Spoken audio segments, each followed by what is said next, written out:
The Pacific Nations Cup for 2023 has come to a close, and what a way to finish the competition for the Flying Fijians. A bonus point win over Japan, winning at 35 points to 12 to secure the Pacific Nations Cup for 2023. They had some brilliant moments throughout this game, Fiji, which we will be looking through at this review. But anyone who is new, be sure to leave a like and subscribe. But looking through, first of all, at the way that Fiji were able to start this game. Similar to all of the other games of the Pacific Nations Cup, they came out firing, they were quick, they were clinical, and we saw that first try of the match scored by Naiatalevu. Off the mistake from Japan, there was a knock-on in the breakdown, and then from there the ball picked up, Miri Derialangi getting the assist away to his captain, who managed to get himself the try. Unfortunately, in the 7th minute of this game, there was a massive turning point. That was a red card for Peter Labaskachny. Unfortunately, ended up with a head-on-head contact on Vilimoni Botetu, who did not return for the rest of the game. So hopefully he is going to be all right heading forward for this Fijian side, as he was actually having a pretty decent start to the match at number 12 until he did have to go off. But due to this red card, it meant that Japan only had 14 men on the field for the next 73 minutes of this contest. So it was going to test their endurance. It was going to be a big challenge. And unfortunately for them, similar to that first game up against Samoa, a little bit similar to that last game up against the Tongans, there were just too many handling errors for Japan for an international side. We saw them drop the ball, whether they were in wide open space or whether they were under pressure.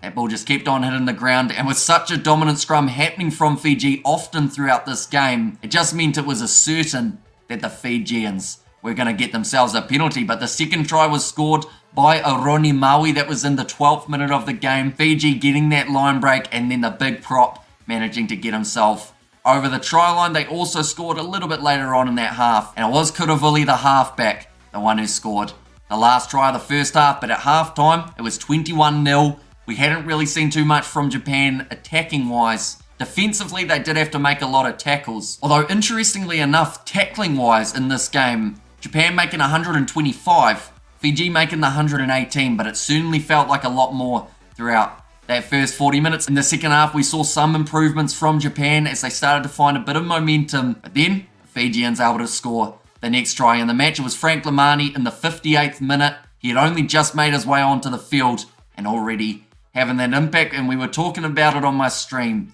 Kuravuli, Matawalu, and Frank Lamani, they seem to be the three halfbacks that the Fijians will be going with heading into that Rugby World Cup. These two certainly proved it in this game that they are more than capable, and Matawalu, he has in the past ones. There was the first try for Japan in the 71st minute of this game. It was scored by Naika Bulla, who didn't really have too much of the ball throughout the first half. Him and Maziriwa out on the wings kept relatively quiet, but he started getting well and truly involved in that second 40. Managed to get himself that try.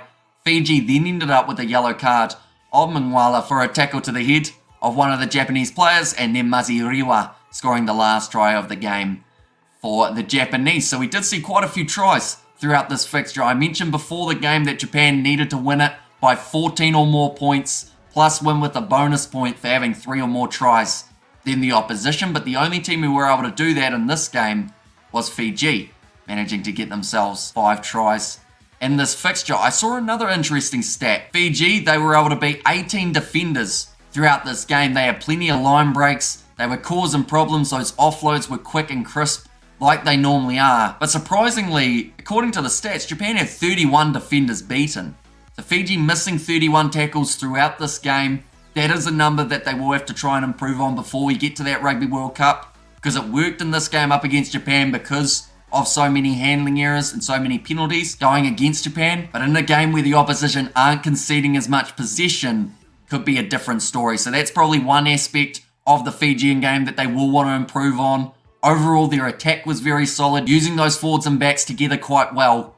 And I think that they will be pretty happy to close out the Pacific Nations Cup, going 3 from 3, not losing as of yet in 2023. So that is a record that, of course, they will want to continue throughout that Rugby World Cup. But nonetheless, I do thank you all very much for tuning in to this very short review of the game that took place. Fiji walk away as champions for the Pacific Nations Cup. Samoa finished second after their win over Tonga. Then it is Japan in third, and Tonga down the bottom of the bunch. But thank you all very much for being here. We have got a couple more live streams later on tonight. Scotland versus France, and also Argentina versus South Africa. So be sure to tune in for those as well. Thank you all very much for tuning in, and we'll see you all for the next one.